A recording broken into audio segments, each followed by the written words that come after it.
Hi friends, வணக்கம். இன்னைக்கு நம்ம பார்க்க போகிற ரெசிபி பார்த்தோம்னா பாலக்கீரை முட்டை பொரியல் எப்படி பண்ணுறதுன்னு பார்க்கலாம். வாங்க வீடியோக்குள்ளே போகலாம். அதுக்கு தேவையான பொருட்கள், நான் பாலக்கீரை கொஞ்சம் எடுத்து வச்சுருக்கேன்.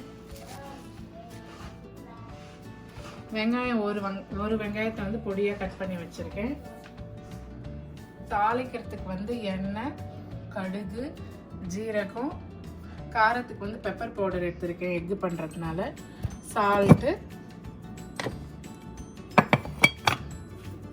காஞ்ச மிளகாய் 2 எடுத்திருக்கேன். நீங்கள் பச்சை மிளகாய் கூட எடுத்துக்கலாம். கொஞ்சம் கொத்தமல்லி, மெயின் இன்க்ரீடியண்ட் முட்டை, 4 முட்டை எடுத்திருக்கேன். நான் இன்னைக்கு ஒரு நான்ஸ்டிக் பாத்திரம் எடுத்திருக்கேன், ஏன்னா அடி பிடிக்காமல் வரணுன்றதுக்காக. நான் 2 டேபிள் ஸ்பூன் எண்ணெய் விட்டுருக்கேன். எண்ணெய் காஞ்சதும் கடுகு வெடிச்சதும் 1/2 ஸ்பூன் ஜீரகம் சேர்த்துக்கிறேன்.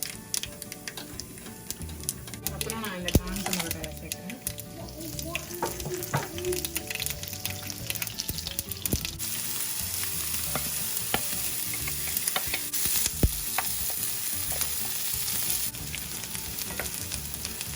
வெங்காயம் பொன்னிறமாக ஆனதும் இதில் நாங்கள் பாலக்கீரை சேர்க்குறோம்.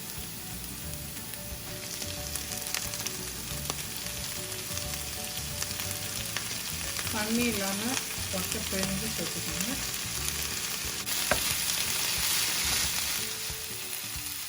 இப்போ கீரை நல்லா வதங்கி வந்துடுச்சு. இப்போ நம்ம இதுக்கு தேவையான அளவு உப்பு சேர்த்துக்கலாம்.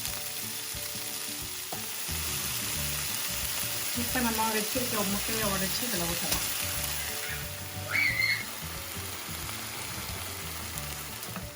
அடுப்பு சிம்மா வச்சுக்கோங்க.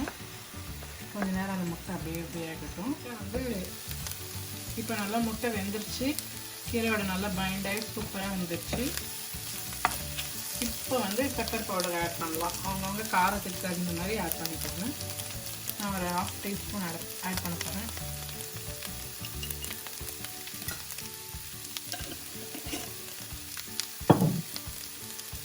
இதை மட்டும் மிக்ஸ் பண்ணிவிட்டு ஒரு பிளேட்டில் சர்வ் பண்ணியிருக்கேன். இது ரசம் ரைஸ் சூப்பராக இருக்கும் சாப்பிட்றதுக்கு.